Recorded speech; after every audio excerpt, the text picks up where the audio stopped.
ngelihat kulitnya itu halus, tidak ada ditumbuhi rambut sedikit pun. Itu kalau nyamuk aneh gambarin nyamuk nempel aja, kepleset yakin. Yakin. Laut Merah itu lingkup kekuasaannya itu dunia. Laut Merah lingkup kekuasaannya itu dunia.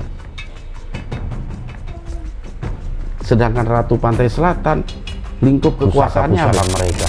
Dan Pulau ini Jawa harus diingat oleh semua anggota SSDG ini, ya, baik kru maupun korwil, untuk selalu istiqomah menjaga ukhuwah, ya, menjaga tali silaturahmi, tali persaudaraan.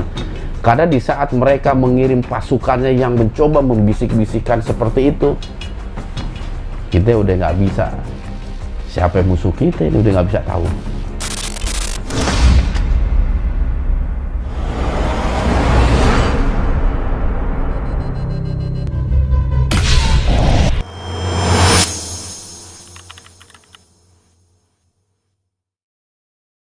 Karena terus terang aja antara kerajaan Pantai Selatan dengan Laut Merah itu beda kelas.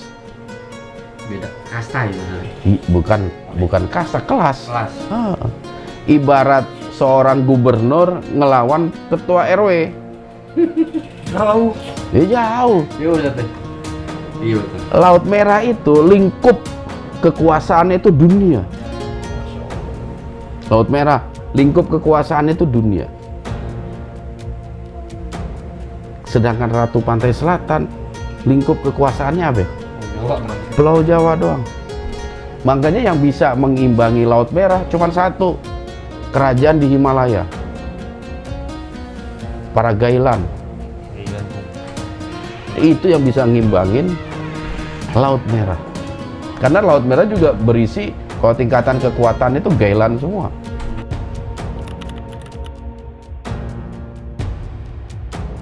Seperti itu jadinya. Tentang baru. Nah, tetapi kita lebih mudah mengalahkan atau berhadapan dengan musuh-musuh yang seperti itu. Yang harus kita waspadai ini musuh-musuh yang sifatnya itu waswisu fi sudurintas. Ini pasukan blorong yang menakutkan sebenarnya. Yang menakutkan itu bukan yang gaya-gayaan tempur bla bla bla, itu nggak menakutkan sama sekali. Tapi yang nggak kita sadari terkadang yang membisik-bisikkan di dalam hati kita, di dalam telinga kita, itu harus kita waspadai. Mecah belah, adu domba, iri dengki, penyakit-penyakit hati seperti itu yang bahaya, yang melebihi kekuatan ataupun pusaka-pusaka mereka.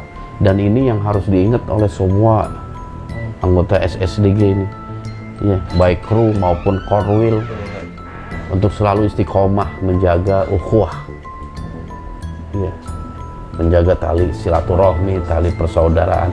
Karena di saat mereka mengirim pasukannya yang mencoba membisik-bisikan seperti itu, kita udah nggak bisa. Siapa musuh kita ini udah nggak bisa tahu. Tapi kalau wujud ular ada di sini, ular enak ketika gepok atau getok, kayak ular betuk. Mimpi ular ya, kita banyak doa yang kita bisa lakukan. Ayat kursi, doa-doa lain agar mimpi kita nggak mimpi buruk, bisa banyak kita lakukan. Tetapi yang ngebisik-bisik itu, ngebisik-bisik kebencian, hati-hati yang suka terhasut dengan rasa benci, apalagi benci terhadap saudara-saudara kita juga, sahabat-sahabat kita. Antara korwil A dengan korwil B menghasut, benci sama si A, saya benci sama si B, hati-hati. Karena itu musuh kita yang nyata tuh, yang susah tuh di situ. Makanya kita harus menebar kebaikan, terutama itu kasih sayang. Antara anggota korwil kita nih, yang harus kita perbesar itu kasih sayang. Kalau kasih sayang itu udah besar di hati kita, kesalahan apapun saudara kita, kita maafin. Karena apa? Ada rasa kasih sayang gitu. Begitu kita ke anak, coba. Anak ngelakuin kesalahan apapun, karena kita sayang kepada mereka, kita maafin. Dan kita coba lupakan kesalahan itu. Makanya kasih sayang ini jangan sampai hilang dalam hati kita. Sesama anggota SDG, anggota kru pusat, hidupkan rasa cinta dan kasih sayang. Karena apa, manusia itu nggak ada yang sempurna. Di antara kita mungkin ada yang salah ucap, ada salah tingkah laku misalnya. Namanya kita bergaul, kita anggap bercanda, kedengarannya kayak serius nih. Ada salah seperti itu. Yang kita kontradiksi mungkin ketika hati lagi pusing, persoalan banyak, ada orang sahabat kita yang ngomong yang menurut dia bercanda sebenarnya, dan itu biasa dilakukan. Tapi kita anggap suatu keseriusan sehingga kita tersinggung, kita membenci dia, sehingga mengeluarkan kata-kata yang buruk misalnya. Makanya untuk menghilangkan itu semua, tumbuhkan rasa cinta dan kasih sayang kepada saudara-saudara kita. Sehingga kalau ada kesalahan-kesalahan kecil mudah dihilangkan. Karena apa? Saya cinta kepada mereka, saya sayang kepada mereka. Disitulah kita akan merasakan nikmatnya hidup bersaudara, sebagaimana Nabi mengajarkan kepada sahabat-sahabatnya untuk selalu mengikat tali persaudaraan. Masya Allah. Itu yang terpenting, dan itu yang harus kita waspadai. Bukan serangan-serangan yang sifatnya seperti itu, tapi bisikan, hembusan di hati kita, pasukan Blorong.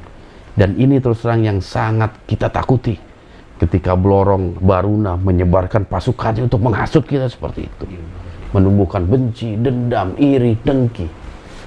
Nauzubillah, summa nauzubillah.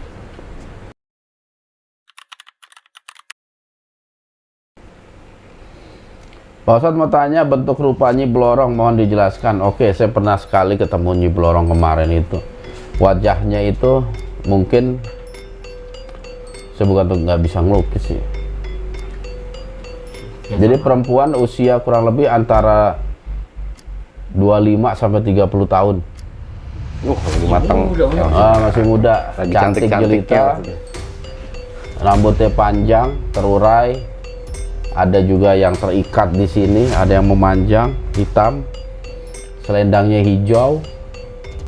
Dia punya mahkota yang terbuat dari emas kuning, tetapi masih terlihat rambutnya seperti itu. Wow. Selendangnya warna hijau. Ornamennya itu ornamen wanita Jawa. Wanita Jawa sih pakai apa sih? Bajunya itu yang transparan tuh. Jarik. Jarik ya? Nggak tahu. Terus pakai orang Jawa. Kemben yang segini. pakai apa namanya? Batik. Seperti itu. Ayu Gemulai, wajahnya itu dibilang putih enggak, coklat juga enggak, agak ke kuning langsat kalau Anda lihat. Ngelihat kulitnya itu halus, tidak ada ditumbuhi rambut sedikit pun. Itu kalau nyamuk pi, aneh gambarin pi, nyamuk nempel aja, tep, kepleset yakin. Kepleset tis. Jadi kelihatannya tuh licin bener tuh Ndra. Kulitnya tuh Ndra. Masya Allah. Mengkilat gitu. Saya nggak ngajak. Hah? Dan ngomongnya memang seperti itu. Ngomongnya itu terbata-bata seperti orang yang nggak senang ngomong loh. Terbata-bata, pelan, pelan, pelan seperti itu. Makanya pas dia marah, ngamuk, kaget juga. Aku yo ora meneng. Wah. Masya Allah. Jadi nadanya itu memang begitu. Nah gitu. Nada suara. Cuman wujudnya itu seperti itu. Kayak ketoprak, Ustaz R. Enggak, kecoprak mas cempreng. Enggak, bukan ketoprak, apa namanya? Nyinden. Nyinden. Nyinden juga enggak, nyinden agak cempreng. Kalau ini halus, gemulai. Wayang orang, Mas. Wayang orang. Dia selalu menggerak-gerakkan tangannya juga lembut begitu. Tapi itulah penyerupaan terhadap manusia biar ada daya tarik lah tentunya gitu. Udahlah cukup segitu aja.